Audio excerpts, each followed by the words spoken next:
What's going on, you guys? Double one, double two Wingnut Radio out here for Anarchy Television, and I kind of wanted to go through,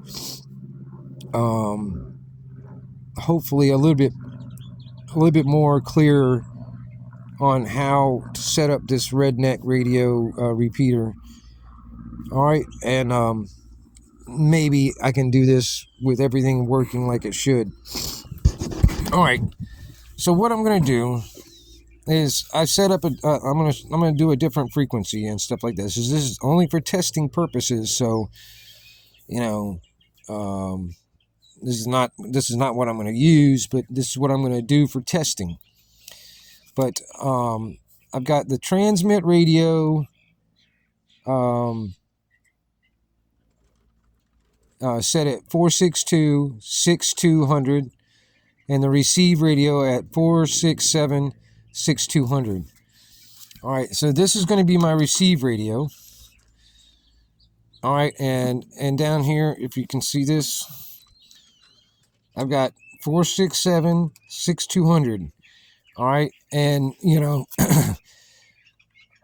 when you type this in, you have to be in your VFO mode. Type that in. All right, and when you get if you save this into your memory channels, make sure before you do that, make sure everything is off. Like when it comes down to your shift direction, make sure it's not either plus or minus, it's off. Make sure that your offset, it's all zeros. All right, and I think that should be all you really need. You shouldn't have to have like a CTCS tone or anything like that. You should have that. You don't need that. You should probably have that off or whatever. You don't really need it. So you just basically all the stuff that you would you would use to set a repeater in your radio, make sure those are off. Same thing with your transmit radio. All right, I've got this one. This is my receive. This one's set at the 467-6200, and this is gonna be my transmit radio. I've got that one at 462-6200. All right, and I've got these two other radios, and like I said, when you set these in, and when you want to utilize these radios to work with your redneck repeater, you set your frequency that you're going to be listening to, which is going to be coming from your transmit radio. So that will be your 462-6200 frequency. All right, because that's what's coming out of your transmit radio. All right, and it's going to be a shift direction of a positive 5.0. That's what I have this one set up as at the moment. And so you can have yours at whatever. Like most GMRS repeaters, they have a shift direction of either plus or minus, depending. And most of them have it around here anyway. Most of them have it at a 5.0 hertz or megahertz or whatever that is. And I think the ham radio repeaters around here, it would be a 0.6 offset, either plus or minus, depending on whatever it is. But I've got these radios set at 462-6200, the plus side, the shift direction at 5.0. All right, and I've got them saved in on my channels, and I got it, like I said, I went ahead and programmed that in there, saved it in my memory channels, and let's see here. And also on my transmit radio, this is just me for shits and giggles. I turn the Roger beep on, so after when you're done talking and you unkey, you'll hear a Roger beep at the end of the tone, the end transmission signal. All right, so like I got these volumes pretty up, so you probably hear the feedback from the microphones and stuff. But audio 1 2 3, audio 1 2 1 2 3, 1 2 1 2 3 1 2. If you you hear that little Roger beep.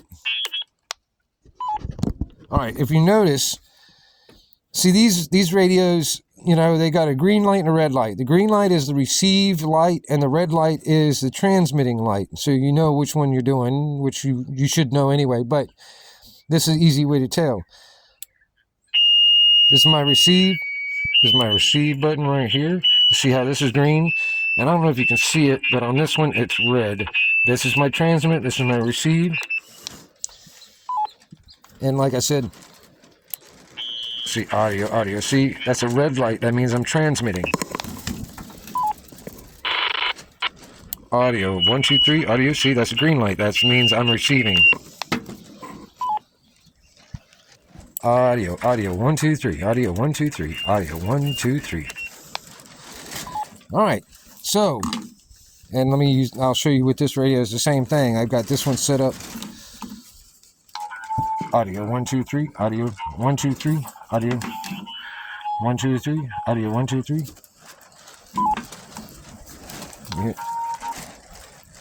You hear that Roger beep, that bloop at the end?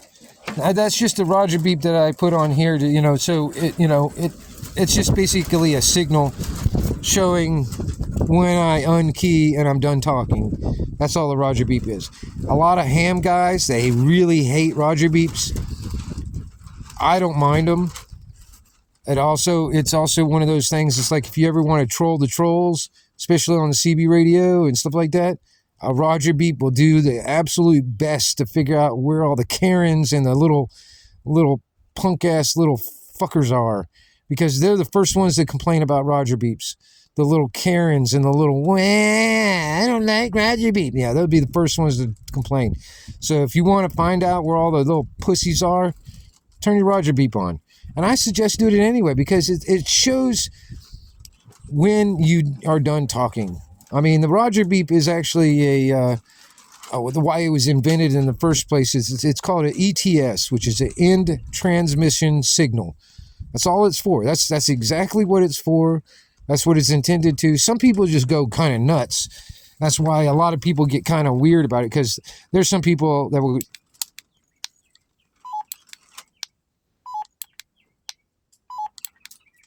They'll just do that all the time, over and over and over again. So some people get kind of tired of it, but anyway, I did that just so I know for sure when I get done talking, and when I use the repeater, so like if I was talking and somebody else was on the radio also, they knew when I was done, and they can start transmitting using the repeater. So anyway. Hopefully this was a little bit better, more comprehensive or whatever, or a little bit more understandable on how things work when it comes down to this. And now, like I said, I've just got a regular rubber ducky antenna, and I've got this one with a coax coming over to, this is a mobile magnet mount. It's got a little magnet mount on it, antenna. And that's what I've got running out from the transmit radio. So I can, like I said, this has got a pretty long coax, and I can hang this up way up high, and that'll actually be better, because like when I transmit, I want to get way out there, and if I really want to get my receive a little bit better, I'll just put one of my longer antennas on this, which I don't really need it, honestly, but I can. And I'll also, if I wanted to go a step further, I can get me these are not that expensive. I can't remember how much it was. It wasn't that expensive, but I might just get me another one of these little mobile radios. So I have one on the receive and one on the transmit, and just have them spread apart, far apart, one up high and one, down, about midway or down closer to the ground and stuff. You know what I mean? And, it worked. And this is a dual band antenna. You can tell by the two different coils on it. So it works both on the 2 meter and 70 centimeter. So I mean, whatever, if you wanted to use it for GMRS or 2 meter or whatever, I'm probably gonna use my repeaters on probably either the FRS or the MERS frequencies or something. I don't know. Honestly, I probably use it wherever I want to use it, actually. Because it's my setup, and, unless some stupid ham operator wants to bitch and moan and be a damn tattletale if I was used. Oh, you're not a licensed ham. Oh my God, you can't do that. Blah blah blah blah. You know, you get some whiny ass babies out there that just can't stand it. You know. Oh, you're not a licensed ham, so you can't do that. You need a license to do that. Blah blah blah. You know, you got a bunch of crybabies out there that will just sit there and be tattletales and shit. You know, fuck them. But like I said, probably for me personally, for like out here on the property, you know, I'll probably, you know, like I said, I'm going to try and put those in a box somewhere so I can be easily carried around and easily deployable, where I can set it up pretty easily and all that stuff somewhere out in the middle of the property, out on a hill or something. And then that will take care of the range of the whole property, you know, so, you know, I don't have to worry. I got a lot of woods and woodland around the property and stuff, so it gets kind of hard sometimes when I get far off on one end, and like, for instance, I'm sitting up here at the house and, you know, somebody else is way out there in the woods. It gets, you know, all the trees and stuff get in the way. So if you had this like somewhere in between me and the other person out there, like if I had some, like one of my family over in the camp back there on the backside, you know, I can put this repeater somewhere in between, and it'd be easy to get back and forth, you know, talking back and forth from here to the camp. And where I don't have to worry about all the trees as the obstructions and stuff like that. It's one of the benefits, you know. Like I said, I used to know some firefighters out there that did all these like forest fires and stuff. And a lot of times they would carry something like this kind of setup, probably a better battery bank, you know what I mean, or something that will last longer, you know, when it comes down to the battery. And set this up somewhere about midway of where all the firefighters are working, so they have complete coverage to all the radios where they didn't have to worry about it, you know. So it's one of them things. And like I said, it's like, you know, you think about all these like storms and stuff that happened, you know, for all the people that are doing like, you know, cleanup and rescue, or you know, trying to get supplies out. If they're using radios and stuff, instead of using actual repeaters that are up on towers and stuff like that, you can use this as your own personal repeater with you and your other crew in your general area. You know, like for instance, if you wanted to, you can have this set up in your truck, put this in your truck, put the antenna on the top of the truck, and have your truck parked somewhere, you know, in the middle of where everybody's at, and, you know, up on a, you know, a high spot. And that can be your own personal repeater for all you and your crew. But anyway, hopefully that helps. Like I said, I mean, I don't know if I made it, if I just started rambling on, or if it helps any. Anyway, it's 1122 Wingnut Radio out here for Anarchy Television, and I hope all you guys out there have a good one. I'm out.